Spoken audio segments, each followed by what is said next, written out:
sensibiliser. Aujourd'hui, quand je reçois des enfants de Dieu, des servants du Seigneur, je vous dis, 98% me disent qu'elles ne partent plus dans les églises. Et je comprends immédiatement où est le problème. Parce qu'aujourd'hui, surtout les femmes, elles sont abusées dans des églises, escroquées, dupées, volées, menties, violées, abusées sexuellement, parfois même droguées par certains pasteurs et abusées sexuellement. Parfois même ceux qu'elles appellent mon père, les amènent en voyage, comme si c'était des voyages missionnaires, mais c'est pour aller les droguer et les violer. Toutes ces filles ont raison. Moi, quand quelqu'un me dit, surtout une fille, surtout une femme, quand elle me dit qu'elle n'est pas plus dans une église, je comprends immédiatement le problème. Voilà la chose à laquelle nous faisons face aujourd'hui. Tellement d'abus. Les femmes sont abusées. D'autres se retrouvent en train d'être dépouillées de tous leurs comptes bancaires. D'autres se dépouillent en train d'être arrachées. C'est-à-dire leurs maisons sont arrachées, leurs biens sont arrachés. D'autres se retrouvent violés, abusés sexuellement. D'autres se retrouvent avec des grossesses indésirables. Tout cela causé par des faux pasteurs, des faux prophètes, des faux apôtres, des faux évangélistes, des faux docteurs, des faux serviteurs de Dieu, des infiltrés du diable, des serviteurs du diable. La Bible dit qu'il y a des vrais frères et des faux. La Bible dit qu'il y a des faux pasteurs, des faux prophètes et des vrais. Mais certains chrétiens ont parfois le toupet, je ne sais pas s'ils sont possédés, de croire que tout le monde est pareil. De croire que tous les hommes de Dieu sont vrais. C'est vrai, nous utilisons le terme homme de Dieu, mais les vrais, on peut les appeler hommes de Dieu. Les faux, ce sont des faux hommes de Dieu. Parfois, vous voyez des chrétiens venir vous dire, il ne faut pas utiliser ce genre de langage. Mais vous ne savez pas à quoi vous vous exposez. Aujourd'hui, l'église, le corps de Christ est le lieu le plus dangereux où les gens ne trouvent plus la paix.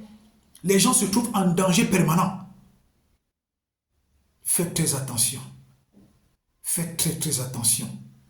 Je fais cette vidéo pour vous sensibiliser et je vous demande vraiment de grâce, partagez massivement ces vidéos. Abonnez-vous à mon YouTube, vous allez trouver des bonnes choses à l'intérieur. Les mauvais serviteurs, les faux serviteurs de Dieu ont envahi la scène. Ce n'est pas parce que quelqu'un prêche bien ou quelqu'un prophétise qu'il prouve qu'il est un homme de Dieu. Je vous dis toujours qu'après Jésus, le meilleur prédicateur, c'est Satan. Avoir les révélations, avoir les prophéties ne veut pas dire que tu es un serviteur de Dieu. Bien-aimés, soyez très prudents. Je vous parle avec les larmes dans les yeux parce que l'Église, le corps de Christ a pris une autre tournure où le diable a déjà siégé. Vous constatez vous-même, il y a des églises où on pratique les sacrifices de sang. C'est-à-dire on sacrifie des vies humaines. En journée, vous faites des cultes. Dans la nuit, ce sont des lieux où on sacrifie des vies. On fait des rituels sataniques. Et en journée, vous venez faire des cultes. Et ce sont vos vies qui sont dépouillées, vos vies sont trafiquées, vous stagnez, rien ne marche. Et c'est eux qui s'enrichissent. En journée, ils vous présentent des beaux visages. Dans la nuit, ce sont des fils du diable. Dans la nuit, ils sont pires que des démons. Parce que même le démon ne peut pas faire ce que ces gens font. La Bible dit dans le livre de Jacques que les démons croient que Dieu existe et ils tremblent. Mais si quelqu'un peut venir dans l'église, pratiquer ce genre d'horreur, c'est-à-dire qu'il est pire que le démon, il est pire que Satan. Satan même ne peut pas prendre la résolution de venir faire ce genre de choses. Mais il passe par des hommes pour pratiquer cela. Pourquoi? Soyez prudents. Soyez prudents. Faites des prières dangereuses. Faites des prières dangereuses. Dites toujours à Dieu que quiconque va toucher à votre vie, quiconque va toucher à un membre de votre famille, que la lèpre l'atteigne, C'est-à-dire qu'il soit revêtu de lèpre tout son corps. Que toute sa famille, même ses enfants, son épouse, ils soient tous revêtus de lèpre. Faites ces prières dangereuses. Que si quelqu'un touche à votre vie, que Dieu le frappe comme il a frappé Joram dans 2 Chroniques 21. D'une maladie horrible. Une maladie tellement puissante. Une maladie horrible. Une maladie dangereuse. Faites ce genre de prières chrétiennes. Nous sommes dans un monde où c'est devenu dangereux. Faites le type de prière où vous plongez votre tête dans le sang de Jésus et vous dites que toute personne mauvaise qui va vous imposer la main, que sa vie explose. Que cet agent du diable, sa vie explose. Qu'il meure. Faites ce genre de prière chrétien. Alléluia. Dans mes précédentes vidéos, j'ai parlé de quelque chose. Et je vais vous rappeler cela aujourd'hui. Quand vous lisez Acte 16, versets 16 à 20, excusez-moi.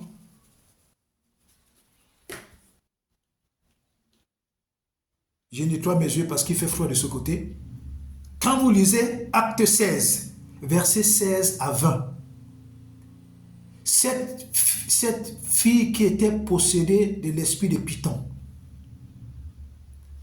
quand tout ce qu'elle disait était vrai, mais c'est l'esprit du diable, c'est l'esprit de Python qui prophétisait. Donc ce n'est pas parce que quelqu'un a prophétisé quelque chose de vrai dans ta vie qu'il est vrai serviteur de Dieu. Même le diable prophétise.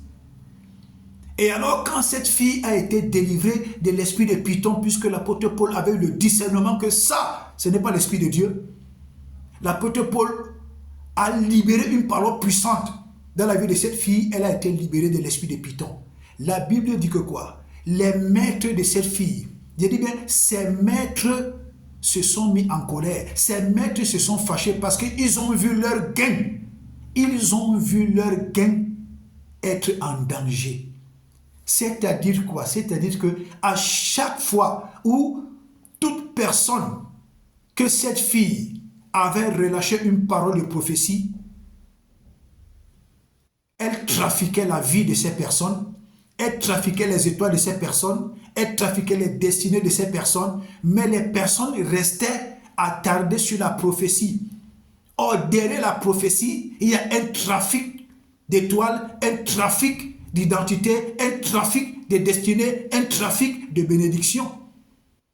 C'est pourquoi vous voyez comment les maîtres de cette fille se sont mis en colère. Ces maîtres étaient où?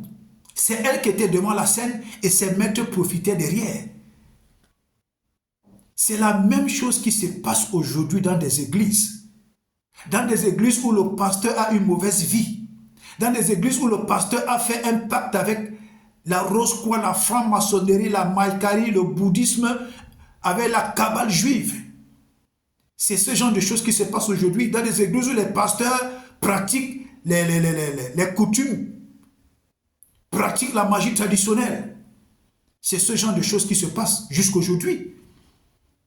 Les chrétiens se contentent des beaux messages, ils se contentent des prophéties, ils se contentent des déclarations de cet homme de Dieu. Mais ils ne savent pas que leurs vies sont en train d'être trafiquées, exploitées. Ils sont en train d'être couverts d'un voile des ténèbres. Bien-aimés dans le Seigneur Jésus. Et ces personnes utilisent des bagues magiques appelées des chevalières. C'est vrai, il y a des simples chevalières qui se vendent dans la boutique au marché, tu peux acheter. Mais toutes chevalières qui se vendent dans les librairies exotériques, les chevaliers magnétisés qu'on remet à certains hommes de Dieu parce qu'ils ont fait le pacte avec le diable, ces chevaliers détruisent la vie des chrétiens. Donc ils utilisent des chevalières, des grosses bagues que vous voyez, ils mettent sur les doigts. Ils utilisent également les épées. Il y a 4 types d'épées. Il y a l'épée d'Esther, l'épée de David, l'épée de Gédéon et l'épée de Salomon. Quand vous voyez un homme de Dieu utiliser des épées Quand vous voyez un serviteur de Dieu, disons ça comme ça, serviteur de Dieu entre parenthèses, utiliser des épées, peut-être il peut utiliser des épées comme par ignorance, il ne connaît pas. Mais quand vous voyez, on consacre un homme de Dieu en lui remettant une épée, c'est lui qui l'a consacré.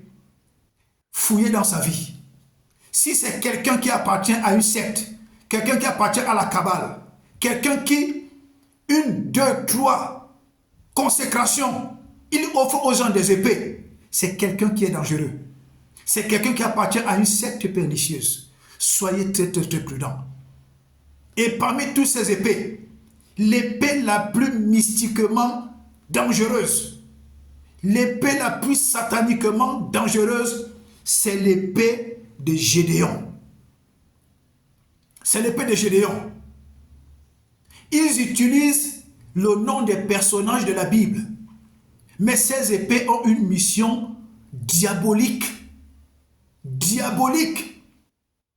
Celui qui utilise l'épée a une mission diabolique dans la vie de ceux qui l'écoutent. Si c'est dans une église, vous êtes soumis à des esprits diaboliques. Si c'est dans une confrérie mystique, satanique de sorcellerie, c'est leur épée pour faire du mal à ceux qui s'attaquent à eux. Bien-aimés dans le Seigneur. Aujourd'hui, vous voyez des symboles dans des églises.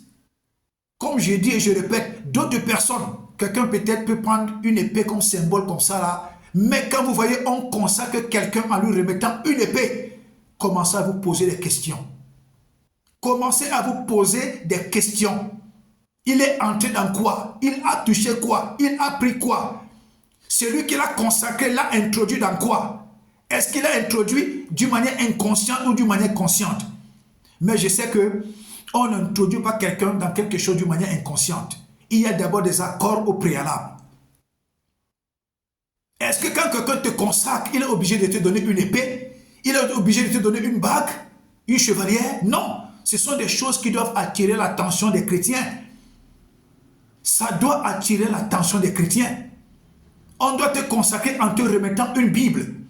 Tous les autres accessoires doivent attirer l'attention des chrétiens. Il y a quelque chose qui se passe en dessous qui n'est pas normal. Aujourd'hui, les chrétiens ne se posent pas des questions.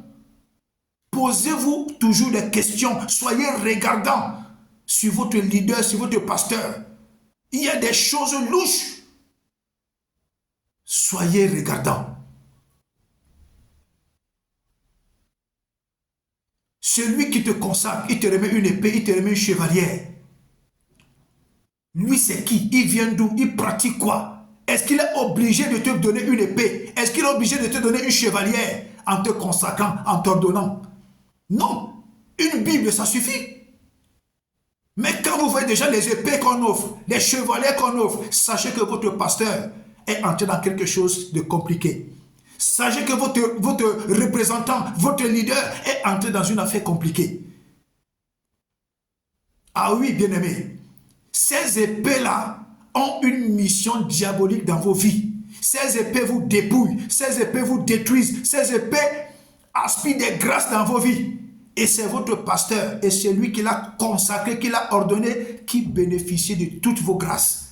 Et parfois même si votre pasteur n'est pas spirituellement assis, c'est celui qui est venu lui remettre cette épée ou bien cette chevalière, qui l'a ordonné ou consacré, c'est lui qui bénéficie de toutes vos grâces. Et vous, vous stagnez.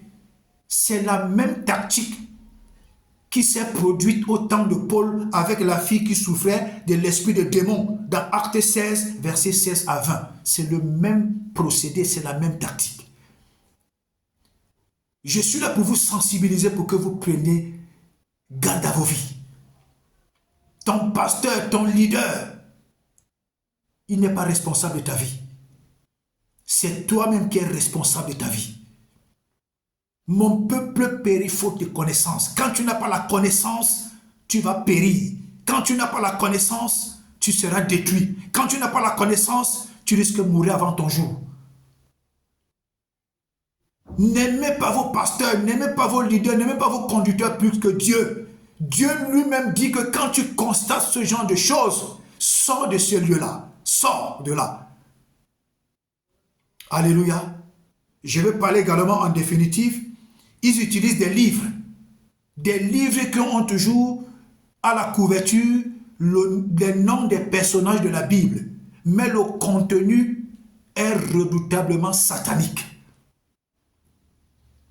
Ils utilisent toujours le nom des personnages de la Bible, mais le contenu est diabolique. Ils utilisent le nom des personnages de la Bible pour essayer de distraire, pour attirer l'attention des gens qui peuvent facilement exploiter. Parmi les livres, il y a le Grimoire de Salomon. Le Grimoire de Salomon.